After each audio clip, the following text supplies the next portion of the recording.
Jonathan y croyait que tout pouvait se contrôler. Les marchés, les risques, l'avenir. Il avait bâti sa fortune sur la prévoyance, la maîtrise, et la certitude qu'avec assez d'argent, aucun malheur ne pouvait vraiment l'atteindre. Jusqu'au jour où son fils, Lucas, perdit l'usage de ses jambes. Depuis cet accident, le silence s'était installé dans leur immense manoir. Un silence peuplé de médecins, de thérapeutes, de soignants, et de caméras cachées dans chaque recoin, censé protéger ce qu'il avait de plus précieux. Jonathan surveillait tout. Les horaires. Les soins. Les gens. Tout, sauf ce que son fils ressentait vraiment. Puis une femme est entrée dans leur vie. Elle ne portait ni blouse médicale, ni promesse miracle.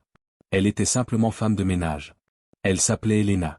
Et sans le savoir, elle allait faire ce que ni l'argent, ni la science, ni la surveillance n'avaient jamais réussi à faire. Redonner à un enfant l'envie d'espérer. Et apprendre à un père que parfois, la plus grande protection, n'est pas le contrôle, mais la confiance. Jonathan Hay avait bâti sa fortune sur la prévoyance, la maîtrise et l'organisation.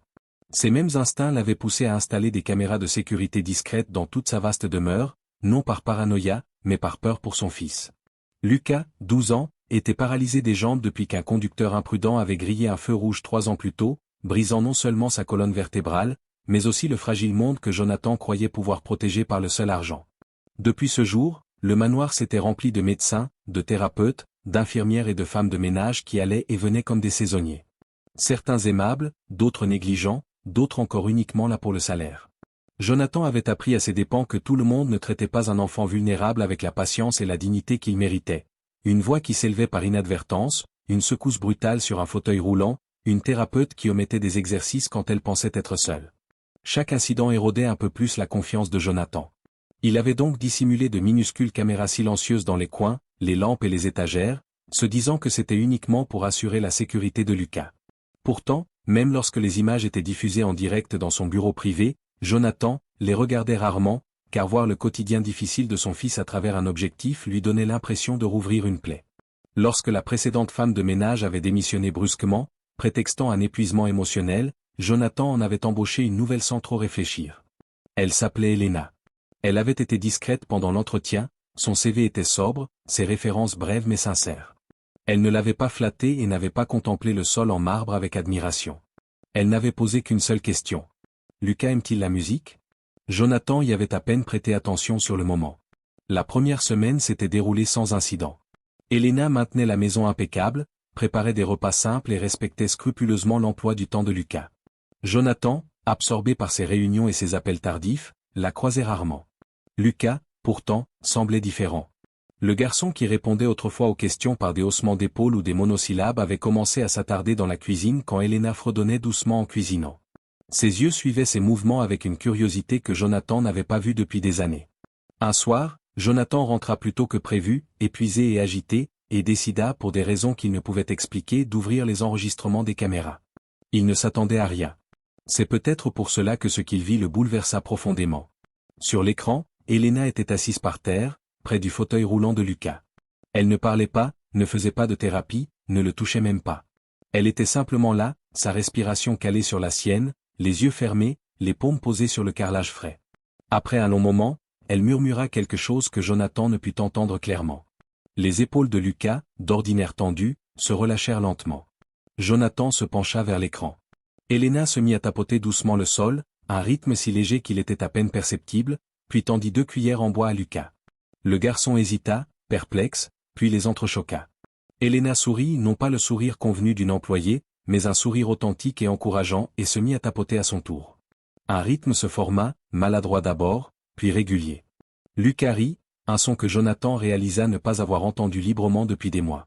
Jonathan se figea. Cela ne figurait dans aucun manuel de soins. Ce n'était ni de la thérapie, ni une routine. C'était du lien. La séquence suivante montrait Elena plus tard dans la soirée, ajustant la couverture de Lucas avec une extrême précaution, lui parlant comme à un partenaire de conversation plutôt que comme à un fardeau. « Tu n'as pas besoin d'être courageux tout le temps. Il est temps, dit-elle doucement. Tu peux être fatigué. Je reste. » Jonathan sentit une oppression dans sa poitrine. Les jours suivants, il l'observa davantage. Elena n'en sut jamais rien. Il la vit lire à Lucas, non pas des livres pour enfants, mais des romans d'aventure, s'arrêtant pour lui demander son. Il la vit le porteur, non pas le soulever, mais le guider dans ses exercices bien après le départ du kinésithérapeute, transformant chaque mouvement en jeu, célébrant l'effort plutôt que la réussite. Puis vint le moment qui brisa les certitudes de Jonathan. Tard un soir, la caméra du salon captura Lucas en larmes, les poings serrés, la voix tremblante de frustration, et il parlait rarement à voix haute. « Je déteste cette chaise », sanglota-t-il. « Je déteste être coincé. » L'instinct de Jonathan fut de descendre en courant, mais il s'arrêta, contraint de regarder. Helena s'agenouilla devant Lucas, son visage à sa hauteur. Elle ne le contredit pas. Elle ne lui offrit pas de vaines paroles rassurantes. Elle dit simplement « Je sais ». Puis elle fit quelque chose que Jonathan n'aurait jamais imaginé. Elle posa les mains de Lucas sur ses jambes et dit « Dis-moi ce qui te manque ». Lucas hésita, puis murmura « Courir, Helena ». Elle hocha la tête, puis posa doucement ses mains sur ses genoux tandis qu'elle déplaçait son poids. « Alors sans ceci, dit-elle. C'est le mouvement. Différent ne signifie pas disparu. » Elle décrivit chaque pas qu'elle faisait en marchant lentement sur place, commentant la sensation comme pour inviter Lucas à la partager. Lucas écouta, sa respiration se calmant, les yeux concentrés. Quand elle eut fini, elle dit « Ton corps se souvient. On va le lui rappeler ensemble. » Jonathan sentit des larmes brouiller l'écran. À cet instant, il comprit quelque chose de douloureux et d'humiliant. Tout son argent, toute sa vigilance, toutes ses caméras cachées avaient protégé Lucas du danger, mais rien de tout cela ne lui avait donné d'espoir. Helena avait fait cela sans savoir qu'on la regardait. Le lendemain matin, Jonathan appela Helena dans son bureau. Elle se tenait calme, les mains jointes, s'attendant peut-être à des critiques. Jonathan eut du mal à parler. Il avoua l'existence des caméras non pas sur la défensive, mais avec honte et lui raconta ce qu'il avait vu. Helena écouta.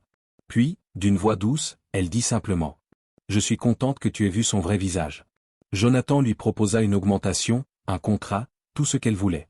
Helena secoua la tête. « Laisse-moi juste continuer à l'aider, dit-elle. Pas comme un emploi. Comme une promesse. » Dès ce jour, la caméra resta en place, mais Jonathan ne la regardait plus par peur. Il regardait pour apprendre. Lucas commença sa rééducation avec une détermination renouvelée, non pas parce qu'il pensait pouvoir marcher demain, mais parce qu'il croyait être plus que ce qu'il avait perdu. Le manoir changea. Des rires résonnèrent là où régnait le silence. Et Jonathan, l'homme qui pensait que le contrôle était une protection, apprit que parfois, la plus grande sécurité réside dans la confiance. Si cette histoire vous a touché, si vous croyez que le véritable changement naît de la compassion là où on l'attend le moins, n'oubliez pas de vous abonner à la chaîne car des histoires comme celle-ci nous rappellent que l'humanité est notre plus grande richesse.